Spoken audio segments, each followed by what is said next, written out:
इनका डिफरेंस आपको पूछेगा। पहला, ये कहां से ब्लड को लेके आ रहा है? From heart. कहां से लेके आ रहा है? From heart. अब ये क्या करेगा? To heart. समझ में आया मैंने क्या लिखा? हार्ट से ब्लड पूरी बॉडी में पहुंचाने का काम आर्टरीज का, बॉडी से वापस से हार्ट में डालने का काम वेन्स का। From heart to heart. समझ में आ गया? पहला डिफरेंस क्लियर हो गया सबको? अभी याद रखने के लिए ये याद रखो कि हार्ट एक मोटर है। हार्ट क्या है? एक मोटर है। मोटर से जो पाइप लगा होगा, क्या उसके ऊपर प्रेशर आएगा? मोटर के पास जो पाइप लगा हुआ है, तो मोटर से पाइप के अंदर प्रेशर आ रहा है।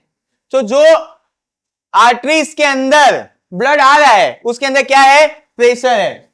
समझ में आया क्या बोला? याद रखो, हमने हार्ट को क्या समझा? एक मोटर है ना? मोटर चल रहा है तो वो जब पानी फेंकेगा तो प्रेशर से फेंकेगा ना बाहर। तो जो आर्टरीज के अंदर ब्लड आ रहा है उसके अंदर क्या है? प्रेशर है। लिख देते हैं हाई प्रेशर। अब हाई प्रेशर को झेलने के लिए क्या पतली पाइप चाहिए कि मोटी पाइप चाहिए? तो आर्टरी है वो क्या होगी? ठीक होगी। क्या होगी? ठीक होगी। क्लियर है? आर्टरीज क्या है? ठीक है। क्यों? क्योंकि उनको प्रेशर झेलना है। अपोजिट में ले लो। अब यहां पे मोटर से सीधा पानी नहीं आ रहा है, मान लो कि यहां पे हार्ट से सीधा ब्लड नहीं आ रहा है, तो यहां पे क्या होगा? Low pressure. और इनका जो स्ट्रक्चर होगा वो ठीक होगा कि थीन होगा?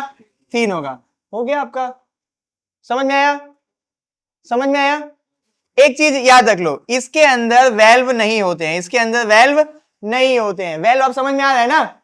इसके अंदर वेल्व होते हैं। क्यों? क्योंकि वापस से ब्लड पीछे ना चला जाए।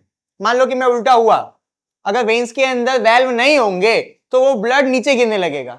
एक और चीज जोड़ लेना, इलास्टिक भी होगा। क्या होगा? इलास्टिक। और ये जो होगा वो लेस इलास्टिक होगा।